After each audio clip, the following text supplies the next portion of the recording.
Skuad Garuda akan menghadapi Irak di laga terakhir babak keempat kualifikasi Piala Dunia 2026 zona Asia.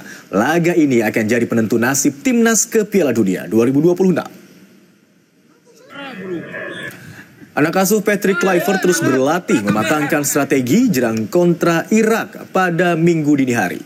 Para pemain mengaku sangat termotivasi kalahkan Irak usai hasil buruk di laga lawan Arab Saudi. Bek timnas yang mencetak 2 gol ke gawang Arab Saudi, Kevin Dix, bilang pemain akan fokus dan melupakan kekalahan lawan Arab Saudi. That's perfect. You see?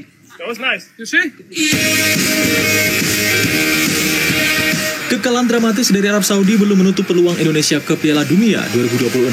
Syaratnya, skuad Garuda harus berbenah agar bisa mendapat poin saat berjumpa Irak Minggu dini hari nanti. Banyak yang menilai penampilan JICS kala berjumpa Saudi jauh dari memuaskan. Pelatih Patrick Kluivert pun mengakui timnya banyak membuat kesalahan. And after the 1-0, we lost it. It's impossible to happen, but it happened. I think that we didn't mark very good behind, between the lines, so that the wingers came in and they could turn on our defense.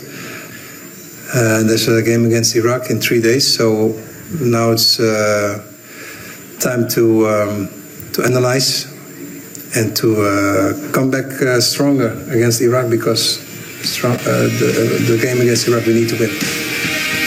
Menurut analis sepak bola Gita Suwondo, menghadapi Irak yang punya kecepatan bermain, formasi 3 bek tengah akan membuat pertahanan Garuda lebih solid, terlebih ketika 2 bek sayap sedang melakukan penyerangan. Sandy Walsh di kanan, Kelvin Verdong atau Dean James tetap di kiri. Kemarin itu Dean James mungkin karena takut diserang terus dari sisi sayap, dia jarang sekali jadi maju ke depan. Dia lebih konsentrasi ke belakang. Itu jadi mengurangi. Kalau kita pakai 3 center back, 2 back kanan ini akan punya kesempatan untuk mencoba maju, untuk tidak terlalu harus cepat untuk mundur ke belakang. Ini yang saya pikir juga harus dipikirkan oleh Patrick Kluivert kalau dia punya kemampuan berpikir cepat ya. Sementara itu, menurut mantan striker timnas Indonesia, Ferry Sandria, Tom Haye harus dimainkan sejak awal agar serangan timnas lebih tertata. Kita kalau bisa kita coba main bertahan dan kita melakukan counter.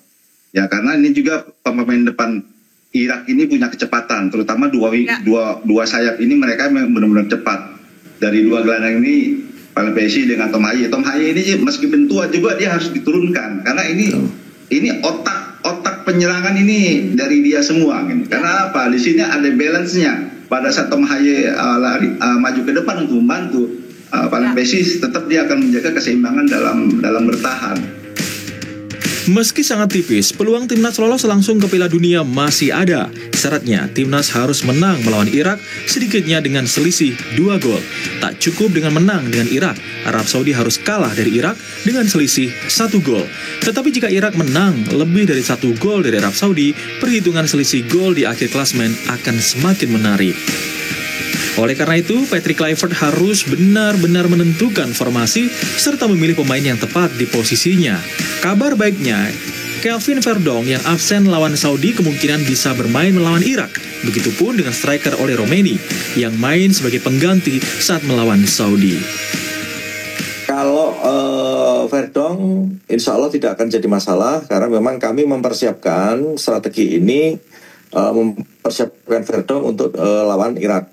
Sementara kalau Ole karena kemarin tidak main 90 menit sebagai cadangan, tentu kondisinya Ole juga sangat baik, tidak mengalami apa-apa. Semalam juga langsung begitu selesai langsung diterapi. Ini tadi pagi juga terapi lagi. Ya, saya kira kalau kondisi Ole sama Verdong insya Allah tidak ada masalah.